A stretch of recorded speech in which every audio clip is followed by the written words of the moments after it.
Well, hello everyone. Good evening. Hello, it's me, Naita, and I'm back. Yes, I am. I know I've been gone. I've been gone for a little while. I have. Goodness, since the last episode, let's see, my daughter graduated from college and we went on vacation. I got the flu. I was down for a little bit and then just life, things keep coming up. And then on Tuesday nights, I'm like, oh my God, I'm tired. So anyway, I'm back. How's everyone? How's everyone? Come on in. Come on in. Put my glasses on so that I can see. But tonight I have a interesting topic. Yeah, I have a pretty interesting topic, I think, and I'm really excited to talk about it, to share it, to get it off my chest. So come on in, and let's talk about it. Let's get busy, but welcome to Reflections. I'm Naita, and Reflections is part of my Fight to Smile brand. Fight to Smile is dedicated to encouraging, uplifting, and empowering women and challenging them that despite their challenges, despite the struggles and the heartaches, that to keep lifting your head and keep smiling. So that's Fight to Smile. So I see you coming in. Please drop a note in the chat. Just say hello. Let me know who's here. Just say hi. Just let me know who's here and then we'll get started. We'll get started. So, as you know, hey, it's been very, very interesting in America the last couple years. The last couple years have been very interesting, but tonight I really wanted to just focus on one of the most recent hot topics. And the bottom line is that since 1973, there have been efforts to overturn the Roe versus Wade verdict, all the way back, 49 years ago, 49 years ago, and it finally happened. It finally happened. It happened last week. It's been 49 years in the making. And sure enough, the Supreme Court overturned the 1973 ruling, and they declared now that the constitutional right to abort a pregnancy no longer exists. So, what does that mean? What does that mean in practice? It means that the federal government no longer has a say as to the right to have an abortion. That decision has to be made and that discussion has to be made at the state level. And, because of this, there will be some states that will completely pull back a woman's opportunity to end their pregnancy through a legal abortion. They'll completely pull it back. I think there are about 9 states that are slated to do that immediately. And then other states will modify their existing abortion practices. And, and then others will, again, they'll just end support altogether. And then there will be some states that practices will not change whatsoever. So, I wanted to kind of talk about that. I wanted to talk about that this evening, get some things, just out in the open. And, are we talking about the real issues here? Are we talking about what's really at stake here? I know that people are protesting and people are fighting over, well, a woman has a right to her body. A woman has a right to decide if she wants to go full term or if she wants to end the pregnancy. And I know all of that, and I know the fight isn't over. People are protesting. I'd probably continue to be fought in court or at least try to get back in court.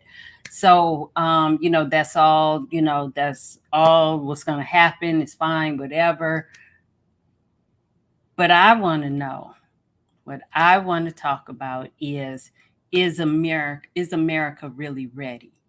Are we really ready for all these unwanted babies to be born, unwanted.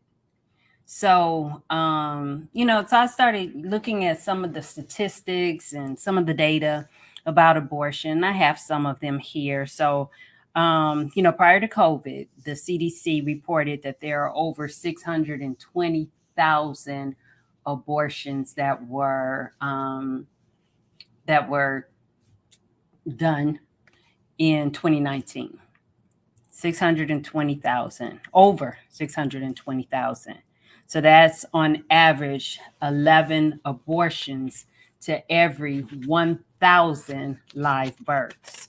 So that's 11 abortions to every 1,000 live births. And the abortion ratio is about 195 abortions to every live birth, across the nation. Women in their 20s accounted for almost 60% of those getting abortions. 92% of these abortions occurred before the 13th week of pregnancy. So just a little bit over 3 months of pregnancy. So 92.7% of abortions were committed or performed under the 13 weeks of pregnancy. 6% between 14 to 20%, and less than 1% over 21 weeks of pregnancy. 14.5% of the women who get abortions in 2019 were married, while another 85% were unmarried women. And I'm going somewhere with this. It's just something someone want to talk about, something that we need to think about. So that means that, out of every 1,000 live births, there were 46 married women who ended their pregnancy. Out of every 1,000 live births in the United States, 394 ended their pregnancy, and these were single women. So with that, looking at these statistics, then I want to know 620,000 abortions a year, over actually. Is America really ready for all these unwanted babies to be born? Now, abortions will still occur. Abortions will still occur. The New York Times reported last month that roughly 24 states are going to ban or, reduce abortion. So that means that we almost split half and half. It's 50 states. So 24 are going to ban or reduce or limit, while the others will probably remain the same. So that means that these young women will probably be going across state lines, and and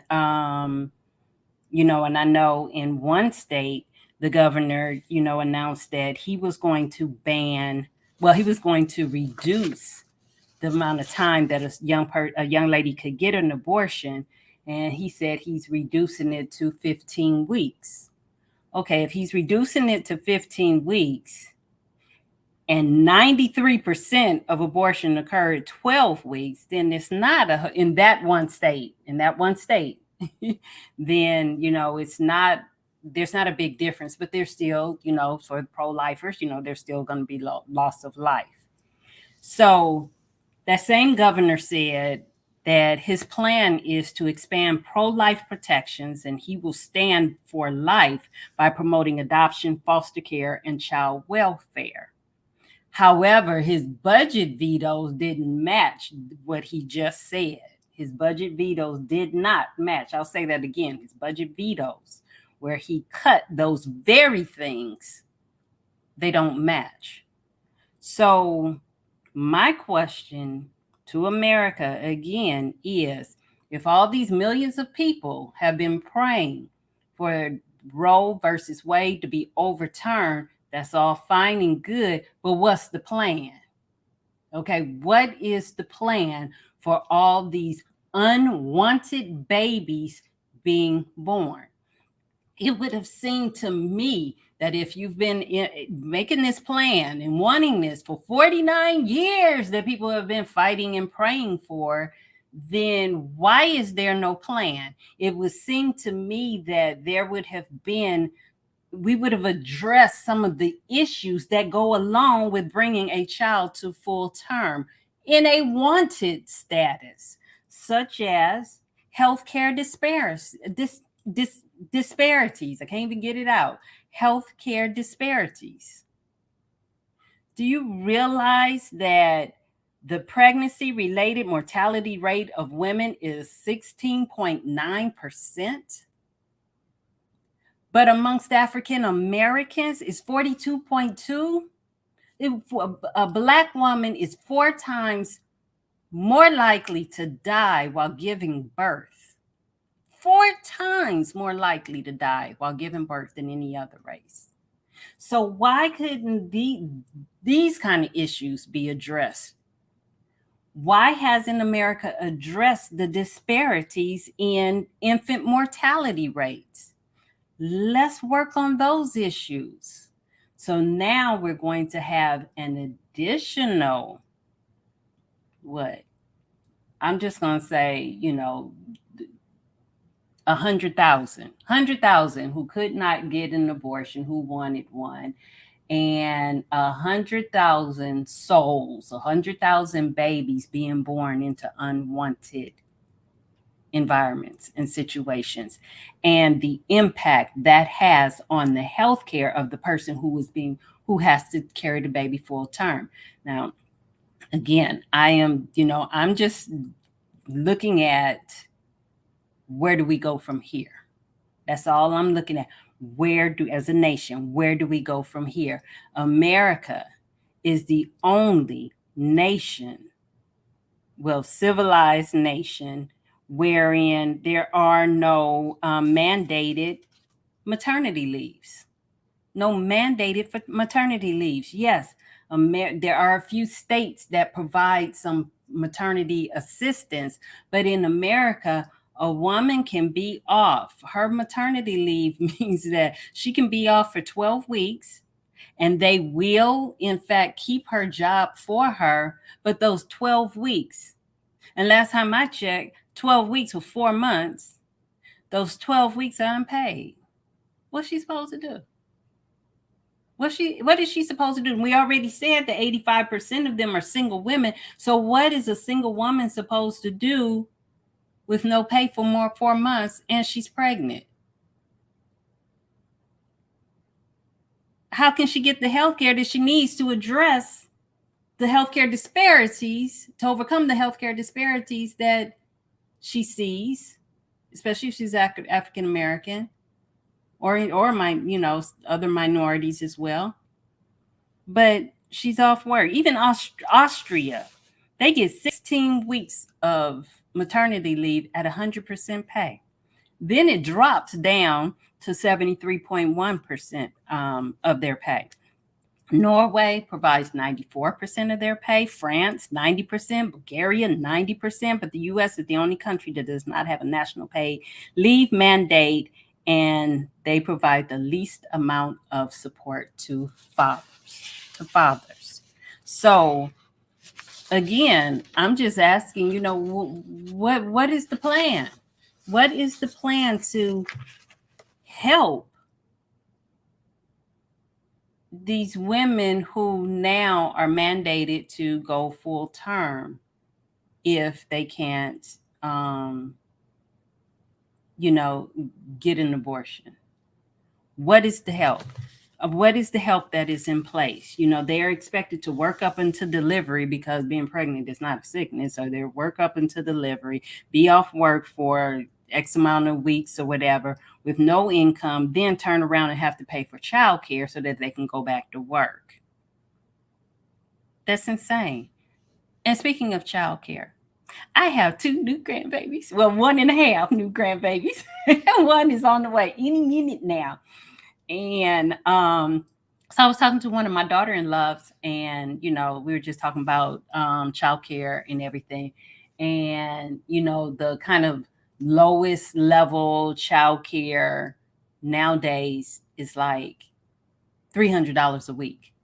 $300 a week.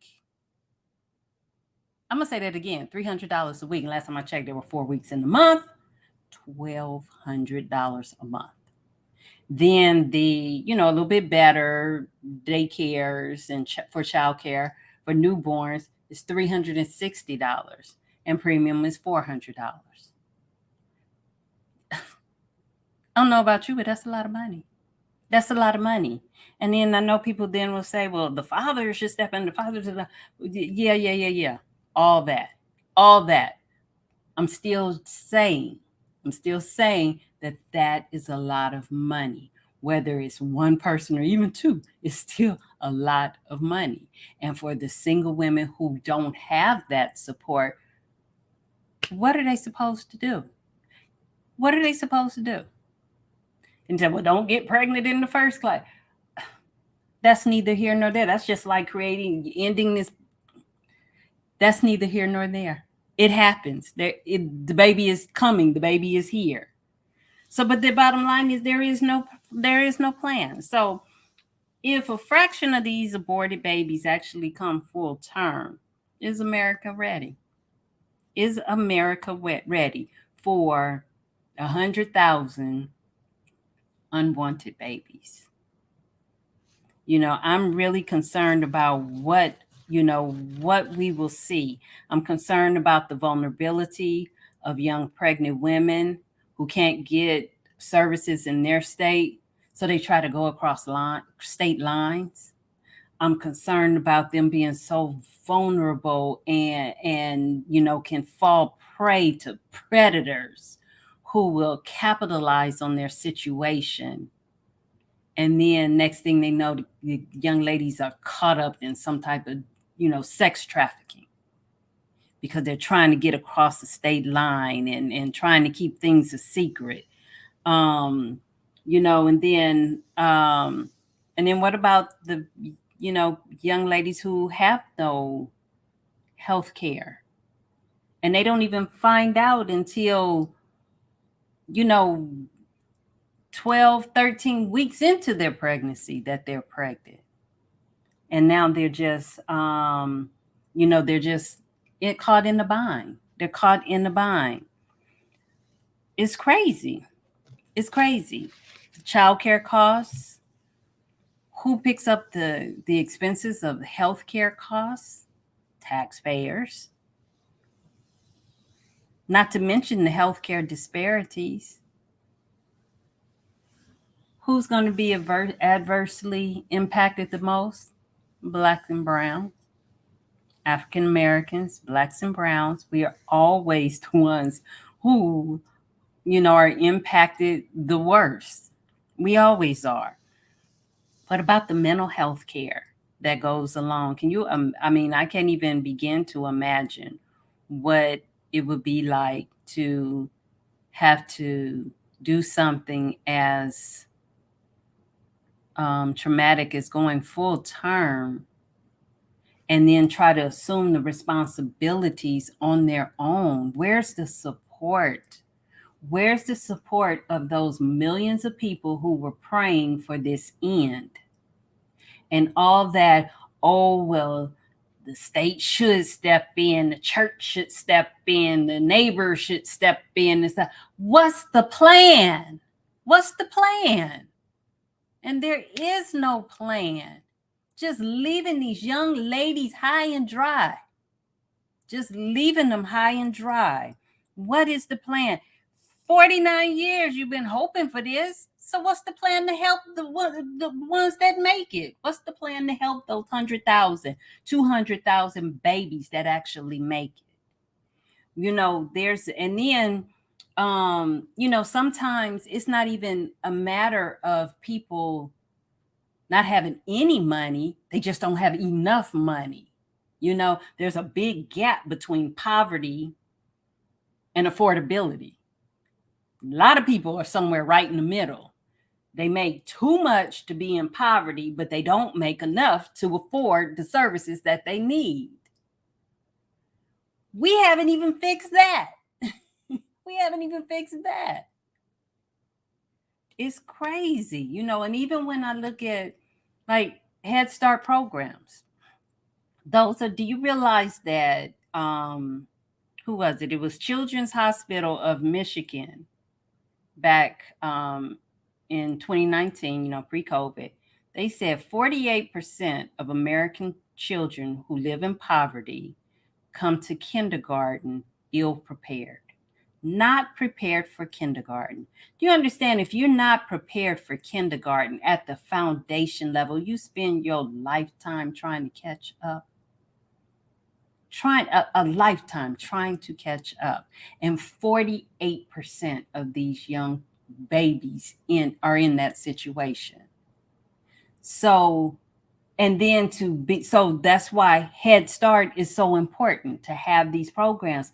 But they cater to families that live below the poverty level. But what about those who work all day, every day, who work a couple jobs? They're not in poverty, but they're not at the level of affordability either. What services are available for them? It's crazy. It's crazy. So again, I say, we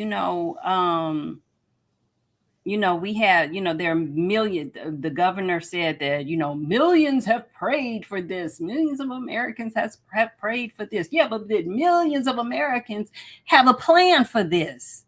Because all they did was had hope. And hope without a plan is the same doggone reason why we in the situation we're in. Oh, I'm going to have sex and hope I don't get pregnant. It's the same thing. Let me take a sip. I'm preaching. I'm not trying to preach. I'm just trying to express my opinion. Whew. Now I'm hot. So all that to say, what's the plan? I've heard somebody say, oh, well, the church needs to step up. Yeah, they sure do. But the church is not a building. The church is individual people, and individual people aren't talking about it at church. So if you're not talking about it at church, then nothing happens. Nothing happens. And the bottom line is, you can't make people have maternal or paternal instincts. You may make somebody have a baby, but you can't make them be a mother or a father. That's crazy. Just like trying to make somebody be mentally stable. Oh, you're going to be mentally stable and you're going to raise your kids. That's crazy. That's unstable. That's unstable. It's crazy. I just, oh, Lord, I just don't know. It's some strange thinking going around. So, I'm just saying, these are the issues we need to be talking about. What are we going to do for these 100,000, 200,000 babies that arrive in circumstances that they totally are not welcomed? It's not their fault. And they don't deserve to be left on the side of the street. They don't deserve to be left at the fire department. They dang sure don't deserve to be put in trash cans and all the other things that used to occur before Roe versus Wade became law. They don't deserve that. So America, what are we doing? And more specifically, Black America, what are we going to do? What are we going to do? Because time after time after time after time, we are the ones who are disproportionately impacted by mandates and laws and all that. We're the ones. So what are we going to do to protect these babies and help these babies? If I had a crystal ball and all that, I would propose that we have free childcare. Just like we have free public education, we need to have free childcare. And that's the bottom line. People can register their kids, just like it is the law to have your kids in school by a certain time or register for homeschool or something by a certain time. We need to have mandates in place that if, if you can't afford childcare in a private way, you have this option. So I guess it's not a mandate, but more so an option. We need to have free public child care for babies. And it's not just for people in poverty, it's for those people who work every doggone day and they live somewhere between poverty and affordability. We need to have public child care. We need to have Black America, hello. We need to have family centers all over the place. Family centers, where we're teaching parenting skills, community skills, communication skills, economic empowerment, financial and technology literacy. You know, ugh, the disparity is just unbelievable, just unbelievable. It says,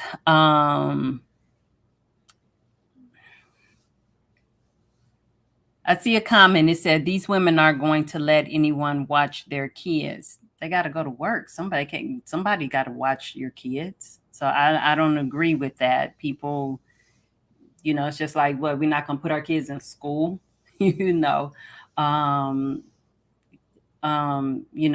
Child care. People need child care. We need child care. We need affordable child care. And I think that having a public child care system that's clean and safe. And I know we already know that in different neighborhoods, it'd probably be better than in other neighborhoods. We already know that disparities. We get it. I know. But there's nothing in place right now. Nothing in place right now. And I would faint right now if I had a baby. And it was $400 a week for childcare. Oh Lord, $400 a week for childcare. $300 to $400 a week for childcare. That is just, whew, it's insane. It's insane. But yeah, those are my thoughts. I also think I'm gonna just throw this out there, and I know some people probably be upset, but my opinion. I think the Panhellenics should take a lead. And for obvious reasons. Number one, they have the brain trust to do so. And that's the bottom line. They have oh my God, someone just commented $800 a week if you have twins. Oh Lord, I just fainted. $800 a week if you have twins. That's insane. But back to what I was saying, yeah, the brain trust to do so. We are the solution to our problems. We have the solution. We are the solution. You have a captive audience. Okay, you have a captive active audience, and it's your mission. It's your mission. Not to mention, we're disproportionately impacted by the whole situation. So that's just my thought. So anyway, whoo, I have been on one tonight, but I'm glad to be back. I really am. It's good to be here. I meant to check comments. Whoops, my bad. Hey James, how are you? Okay, no comments over here. So that was my heart. Those are my thoughts. These are things that I think we really need to be talking about. I think when people are going to church and they're praying and they're all happy that, this decision has been overturned. Okay, now what's your church going to do? Okay, what is your church going to do to address some of these issues, to help these young women with $300 and $400 a week childcare? And we didn't even talk about, the cost for diapers and clothes and stuff. But what about when a child has disabilities? Okay, what about that? So while y'all praying and celebrating, that, yeah, we did it. Yeah, well, we need a plan. People need help. People are going to need help. So that's my thoughts. I appreciate you being here tonight. Thank you so much. So I hope you all have a good evening. I'm gonna go back to sipping my It's nothing but juice, but it does make me feel good. So, but I do appreciate you all, and I hope you all have a wonderful, wonderful evening, and I will see you soon. Take care, everyone.